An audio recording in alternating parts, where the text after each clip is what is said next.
எடுத்து ஒரு வசனத்தை வாசிக்கலாம். ವೇದವನ್ನು ತೆಗೆದುಕೊಂಡು ಒಂದು ವಾಕ್ಯವನ್ನು ಓದೋಣ. இந்த அதிகாரத்தை எழுதினது தாவீது. ಈ ವಾಕ್ಯವನ್ನು ಬರೆದಿದ್ದು ದಾವೀದನು. தாவீதுனுடைய அவருடைய வாழ்க்கையிலே சில காரியங்களை நாம் கற்றுக்கொள்ள போகிறோம். ದಾವೀದನ ಬಾಳಿನಲ್ಲಿ ಕೆಲವು ಕಾರ್ಯಗಳನ್ನು ನಾವು ಕಲಿತುಕೊಳ್ಳುತ್ತೇವೆ. யாராவது எடுத்துவங்க 62வது அதிகாரம், சங்கீதம் 62வது அதிகாரம் 8வது வசனத்தை வாசியுங்கள். ಯಾರಾದರೂ ತೆಗೆದುಕೊಂಡವರು ಕೀರ್ತನೆಗಳು 62 8ನೇ ವಾಕ್ಯವನ್ನು ಓದಿ. ಜನರೇ, ಯಾವಾಗಲೂ ಆತನನ್ನೇ ನಂಬಿ ನಿಮ್ಮ ಹೃದಯವನ್ನು ಆತನ ಮುಂದೆ ತೆರೆಯಿರಿ.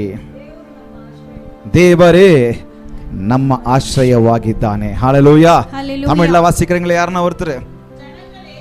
ஜனங்களே, எக்காலத்திலும் அவரை நம்புங்கள். அவர் சமூகத்தில் உங்கள் இருதயத்தை ஊற்றிவிடுங்கள். தேவன் நமக்கு, கரங்களை தட்டி சொல்லுங்க, அடைக்கலமாய் இருக்கிறார். ஹல்லேலூயா. அடைக்கலமாய் இருக்கிறார். ஜனங்களே, ಜನರೇ, எக்காலத்திலும் அவரை நம்புங்கள். ಯಾವಾಗಲೂ ಆತನನ್ನೇ ನಂಬಿ. சத்தத்தோடு சொல்லலாமா? ஜனங்களே, ಜನರೇ, ஜனங்களே. ಜನರೇ. போதாது சத்தம். ஜனங்களே, ಜನರೇ. எக்காலத்திலும் ಯಾವಾಗಲೂ அவரையே நம்புங்கள். ಆತನನ್ನೇ ನಂಬಿ. இந்த வார்த்தையை யாருங்க சொல்ல முடியும்? ಈ ವಾಕ್ಯವನ್ನು ಯಾರು ಹೇಳಕ್ಕೆ ಸಾಧ್ಯ? இந்த வார்த்தையை கர்த்தர் மேல் நம்பிக்கை இல்லாதவன் இவ்வளவு உறுதியா சொல்ல முடியுமா? ಈ ವಾಕ್ಯವನ್ನು ಕರ್ತನಲ್ಲಿ ಅವನು ನಂಬಿಕೆ ಉಳ್ಳವನಾಗಿರುವನು ಹೇಳಕ್ಕೆ? கர்த்தர் மேல நம்பிக்கை இல்லாதவன் இந்த வார்த்தையை சொல்ல முடியுமா? ಕರ್ತನಲ್ಲಿ ನಂಬಿಕೆ ಇಲ್ಲದಿರುವವನು ಹೇಳುವುದಕ್ಕೆ ಸಾಧ್ಯವೇ? கர்த்தர் அந்த நம்பிக்கை காப்பாற்றாமல் இருந்திருந்தால் இந்த வார்த்தையை தாவீது சொல்லிருக்க கூடுமா? ಕರ್ತನು ಈ ನಂಬಿಕೆಯನ್ನು ಕಾಪಾಡಲಿಕ್ಕೆ ಆಗದೇ ಇದ್ದರೆ ಈ ದಾವೀದನು ಈ ಮಾತನ್ನು ಹೇಳಿರಕ್ಕೆ இந்த வார்த்தையை, ಈ ವಾಕ್ಯವನ್ನು வேத பண்டிதர்கள் இவர் எந்த நேரத்தில் எழுதினார் அப்படின்னு சொல்லி பார்க்கும்போது, ಈ ವಾಕ್ಯವನ್ನು ವಿದ್ವಾಂಸರು ಯಾವ ರೀತಿಯಲ್ಲಿ ಯಾವ ಸಮಯದಲ್ಲಿ ಬರೆದಿದ್ದಾರೆ ಅಂತ ಹೇಳಿದ್ರೆ, பல பாடல்கள், பல சங்கீதங்கள், பல ஜெபங்கள், பல வார்த்தைகள் உபத்திரவத்தின் நேரத்திலும் பாடு நேரத்திலும் தான் இவர் எழுதுகிறார். ಇವರ ಹಲವಾರು ಹಾಡುಗಳಾಗಲಿ ಅಥವಾ ವಾಕ್ಯಗಳಾಗಲಿ ಎಲ್ಲಾ ಕಾರ್ಯಗಳಲ್ಲಿ ಅವರು பாடு நேரத்தில் தான் எழுதுகிறார். ಅವರು ಸಂಕಷ್ಟದ ಸಮಯದಲ್ಲಿ ಇದನ್ನು ಬರೆದಿದ್ದಾರೆ. வேத பண்டிதர்கள் சொல்லுகிறார்கள், ವಿದ್ವಾಂಸರು ಹೇಳುತ್ತಾರೆ, ஒருவேளை ಒಂದು ವೇಳೆ இந்த வார்த்தை அவர் எழுதும்போது ಈ ವಾಕ್ಯವನ್ನು ಬರೆಯುವಾಗ தன்னுடைய மகன் அப்சலோமுக்கு தப்பி ஓடி போகும்போது எழுதியிருக்கலாம் என்று சொல்லுகிறார். ತನ್ನ ಮಗನಾಗಿರೋ ಅಬ್ಸೋಮನಿಗೆ ಇದು ಬರೆದಿರುವುದು ಅಂತ ಹೇಳುತ್ತಾರೆ. அல்லது ஒருவேளை ಆದರೆ ಒಂದು ವೇಳೆ சவுலுக்கு பயப்பட்டு ஓடி போகும்போது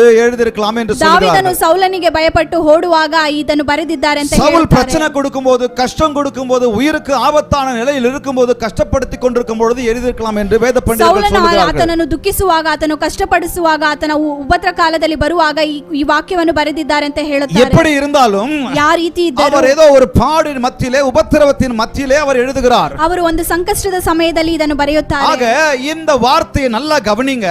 ಹಾಗಾಗಿ ಈ ವಾಕ್ಯವನ್ನು ನೀವು ಗಮನಿಸಿ. அந்த வார்த்தையில் இருக்கிற உறுதியை கவனிங்க. ಆ ವಾಕ್ಯದಲ್ಲಿರುವುದನ್ನು ನೀವು ಗಮನಿಸಿ. அந்த வார்த்தையில் இருக்கிற விசுவாசத்தை கவனிங்க.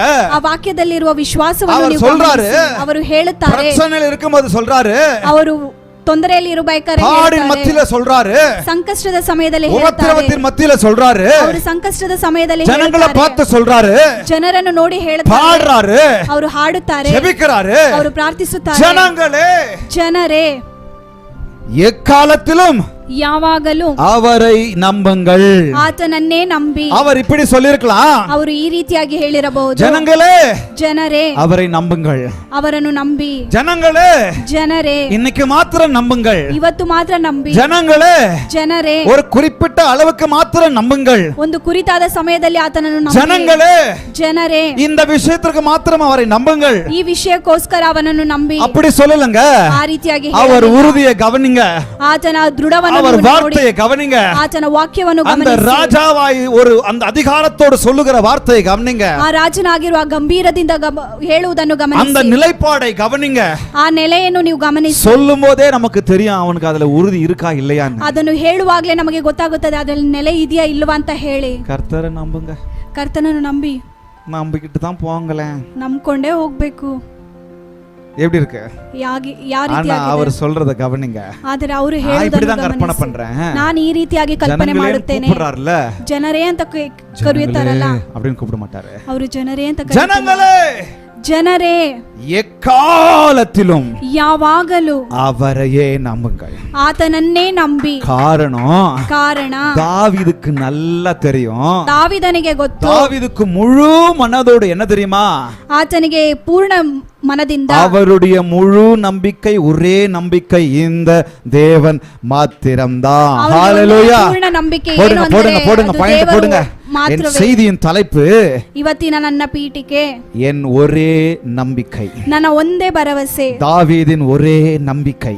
ದಾವಿದನ ಒಂದೇ ನಂಬಿಕೆ. எல்லாம் சொல்லமா? தாவீதினுடைய ಹೇಳೋಣ್ವಾ? ஒரே நம்பிக்கை. ದಾವಿದನ ಒಂದೇ ನಂಬಿಕೆ. தாவீது ராஜா தான். ದಾವಿದನು ರಾಜನೇ. கூட இருக்கிற மந்திரிகளை நம்பி இருக்கலாம். ಜೊತೆಯಲ್ಲಿರುವ ಮಂತ್ರಿಗಳನ್ನು ನಂಬಿರಬಹುದು. கூட இருக்கிற சேனையை நம்பி இருக்கலாம். ಜೊತೆಗಿರುವ ಸೇನೆಯನ್ನು ನಂಬಿರಬಹುದು. கூட இருக்கிற நபர்களை நம்பி இருக்கலாம். ಜೊತೆಯಲ್ಲಿರುವವರನ್ನು ನಂಬಿರಬಹುದು. ஸ்தானத்தை நம்பி இருக்கலாம். ಸ್ಥಾನವನ್ನು ನಂಬಿರಬಹುದು. பதவியை நம்பி இருக்கலாம். ಆತನ ಸ್ಥಾನವನ್ನು ನಂಬಿರಬಹುದು. ராஜா என்கிறதான அந்த நிலையை நம்பி இருக்கலாம். ರಾಜ ಎನ್ನುವ ಪದವಿಯನ್ನು ಅವನು ஆனா ನಂಬಿರಬಹುದು. தாவீதுக்கு ஒண்ணு தெரியும். ಆದರೆ ದಾವಿದನಿಗೆ ಒಂದು ಮಾತ್ರ my ಗೊತ್ತು. only hope, one and only God. ನನ್ನ ಒಂದೇ Hallelujah. ಭರವಸೆ ಅದು ಏನೆಂದರೆ ದೇವರು ಮಾತ್ರವೇ. Hallelujah. ಹಲ್ಲೆಲೂಯಾ. கர்த்தரே, ಕರ್ತನೆ, அவரೇ எனது ஒரே நம்பிக்கை. ನನ್ನ ಒಂದೇ ನಂಬಿಕೆ அதான் ಆಗಿದ್ದಾರೆ. இன்னைக்கு நம்ம தியானம் பண்ண போறோம். ಅದನ್ನೇ ನಾವಿವತ್ತು ಧ್ಯಾನ ಮಾಡುತ್ತೇವೆ.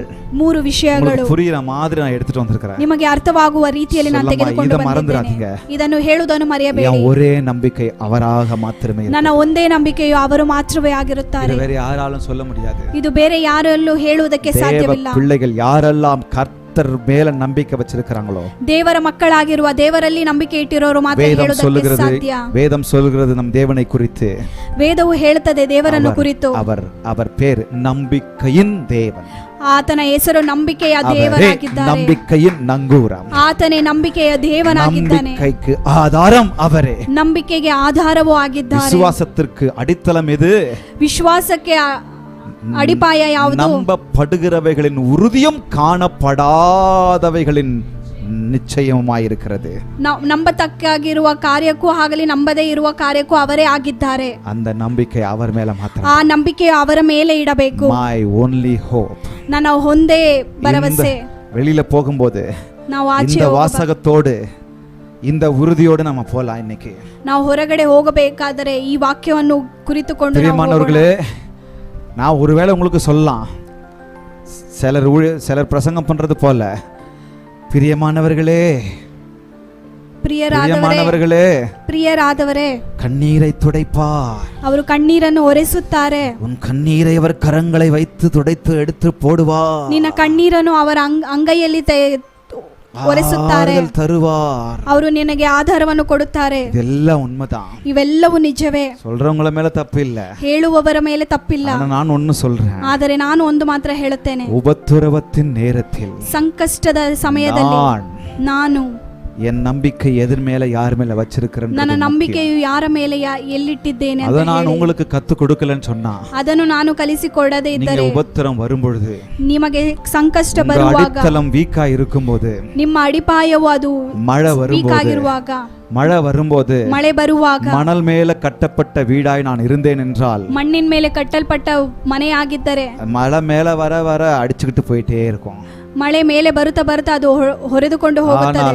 நானும் நீங்களும் அவர் மேல வச்சிருக்கிற நம்பிக்கையில வீடு கட்டணும் போது, ಆದರೆ ನಾವು ನೀವು ಅವರ ಮೇಲೆ ಇಟ್ಟಿರುವ ನಂಬಿಕೆಯಲ್ಲಿ ಮನೆ அவரே ಕಟ್ಟಿದರೆ, என் கண்மலை, ಅವರೇ ನನ್ನ, அவர் மேல நான் நம்பிக்கையை கட்டும்போது, ಅವರ ಮೇಲೆ ನಾನು ಕಟ್ಟಬೇಕಾದರೆ நான் உறுதியாய் இருப்பேன். ನಾನು ದೃಢವಾಗಿರುತ್ತೇನೆ. தாவீது ಅದதான் நினைச்சிருக்கிறாரு. ದಾವೀದನು ಅದನ್ನೇ ನೆನೆಸಿಕೊಂಡಿದ್ದಾನೆ. ಜನங்களை பார்த்து சொல்றாரு, ಅದರಿಂದ ಅವನು ಜನಗಳನ್ನು ನೋಡಿ ಹೇಳುತ್ತಾನೆ, காலத்திலும் அவரை நம்புங்கள்.